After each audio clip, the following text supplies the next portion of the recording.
बहुत समय पहले की बात है। एक गांव में प्याज मांगने वाली चुड़ैल का आतंक था। वो चुड़ैल रात होते ही गांव वालों के घर के बाहर जाती और उनका दरवाजा खटखटाती। अरे इतनी रात गए कौन आ गया? अरे ललिता, जरा देखना दरवाजे पर कौन है। फिर ललिता दरवाजा खोलने जाती है और खिड़की से झांक कर देखती है तो उसे बाहर एक औरत दिखाई देती है। आप कौन है? आप इतनी रात गए यहाँ क्या कर रही हैं? मैं बहुत भूखी हूँ, मेरी मदद करो ना, मुझे कुछ खाने को दे दो। लेकिन हमने जो बनाया था वो तो हम खा चुके हैं, अब खाने को कुछ नहीं है। एक काम करो, एक रोटी ही बना दो और साथ में एक प्याज दे दो, मैं उसी से अपनी भूख मिटा लूंगी। लगता है ये बेचारी बहुत भूखी है, रोटी और प्याज खाकर ही अपनी भूख मिटाना चाहती है। ठीक है, तुम यहीं रुको 5 मिनट, मैं तुम्हारे लिए रोटी बना कर लाती हूँ। फिर ललिता रसोई घर में जल्दी से उसके लिए रोटी बनाती है और उस रोटी पर एक प्याज रखकर उसे देने के लिए घर से बाहर जाती है।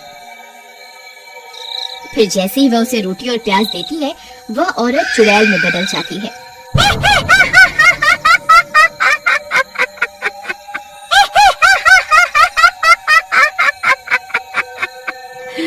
ये रोटी और प्याज तो सिर्फ बहाना था, मुझे तो तुझे इस घर से बाहर निकालना था।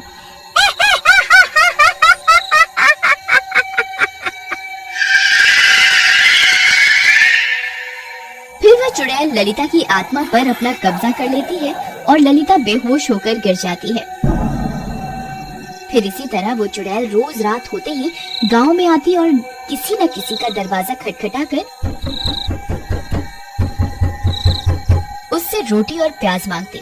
फिर जैसे ही कोई उसे रोटी और प्याज देने के लिए दरवाजा खोलता, वह उसकी आत्मा को उसके शरीर से खींच लेती और वहां से भाग जाती। फिर गांव की बहुत सी औरतें अपनी सुध बुध खो बैठी थी, वो अब जिंदा लाश में बदल चुकी थी।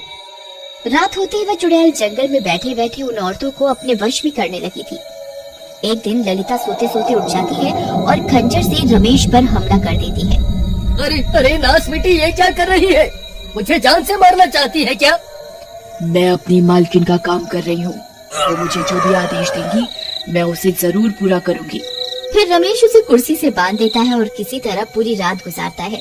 फिर अगला दिन होने पर मुखिया जी, मेरी पत्नी की आत्मा पर उस चुड़ैल ने अपना कब्जा कर लिया है।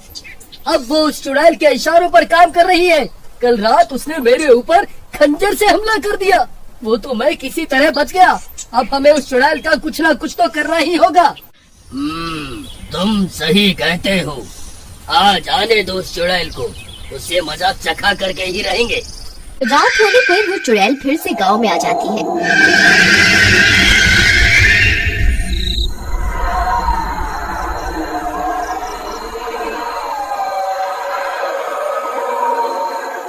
और एक गांव वाले का दरवाजा खटखटाने लगती है। मैं बहुत भूखी हूँ, कृपा करके मुझे कुछ खाने को दे दो। शिवा पहचान जाता है कि वो औरत चुड़ैल है। वह पहले से ही औरत का भेष बदल कर बैठा होता है। फिर शिवा उसके लिए रोटी और एक प्याज लेकर बाहर जाता है।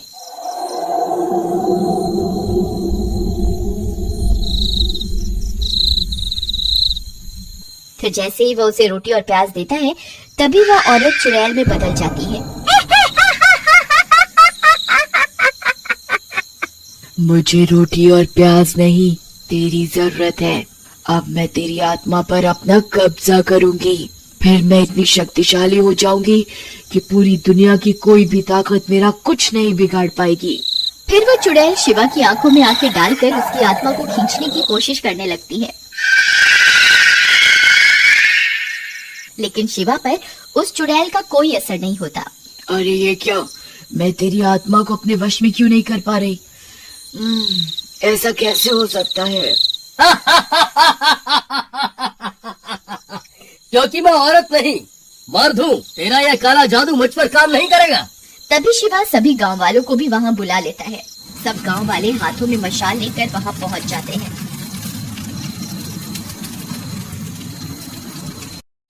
तुम मूर्ख गांव वालों को क्या लगता है तुम मेरा कुछ बिगाड़ पाओगे?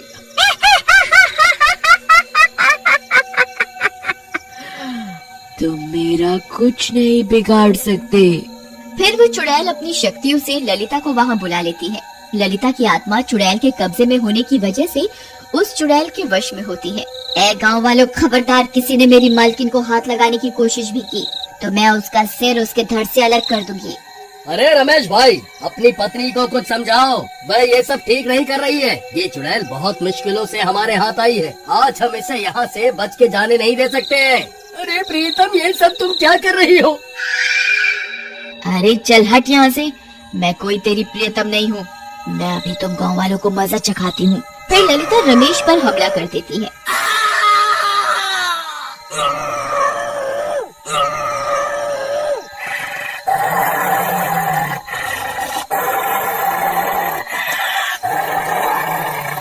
अरे मर गया रे! अरे कोई मुझे बचाओ, मेरी पत्नी तो पागल हो गई है। अरे कमबख्त, रुक जाओ, ये सब क्यों कर रही है? मुझे कच्चा खाना चाहती है क्या? अरे गांव वालों, मेरी जान बचाओ, नहीं तो ये पागल औरत मुझे मार डालेगी।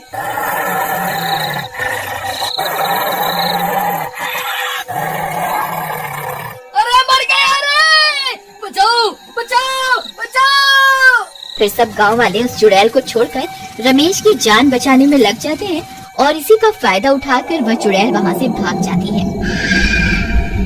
अरे भाइयों, वह देखो, वह चुड़ैल तो अंधेरे का फायदा उठाकर यहाँ से भाग गई। फिर सब गांव वाले ललिता को एक पेड़ से बांध देते हैं। रमेश भाई, आज तुम्हारी पत्नी की वजह से वह चुड़ैल हमारे हाथ से निकल गई। तुम्हारी पत्नी भी अब एक चुड़ैल बन गई है, हमें इसे जान से मारना होगा। अरे तुम्हारा दिमाग खराब तो नहीं हो गया है क्या? मेरी पत्नी कोई चुड़ैल वुड़ैल नहीं है, बस इसकी आत्मा पर उस चुड़ैल ने कब्जा किया हुआ है। अगर हम उस चुड़ैल को मार दे तो मेरी पत्नी भी ठीक हो जाएगी। लेकिन वह चुड़ैल तो भाग गई, अब क्या करें? अब तो वह चौकन्नी हो गई होगी, अब उसे पकड़ना बहुत मुश्किल हो गया है। मैं कल फिर से औरत का भेष बदल लूंगा, फिर जैसे ही वो रोटी प्याज मांगने आएगी हम उसे पकड़ लेंगे। नहीं शिवा, अब ये तरकीब काम नहीं करने वाली। उस चुड़ैल को तुम्हारी असलियत के बारे में पता चल चुका है, हमें कोई और रास्ता निकालना होगा। जी, मैं आप सबकी मदद कर सकती हूँ।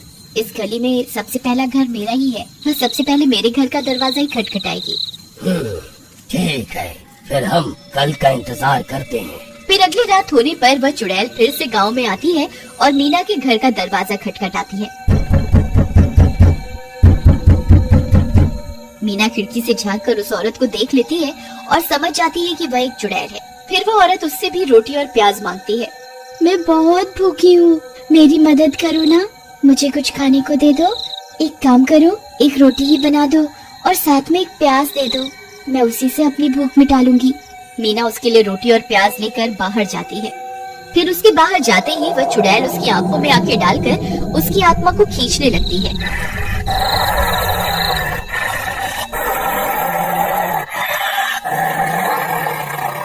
तभी शिवा एक आईना लेकर वहाँ पहुँच जाता है और उस आईने को मीना के मुंह के आगे कर देता है।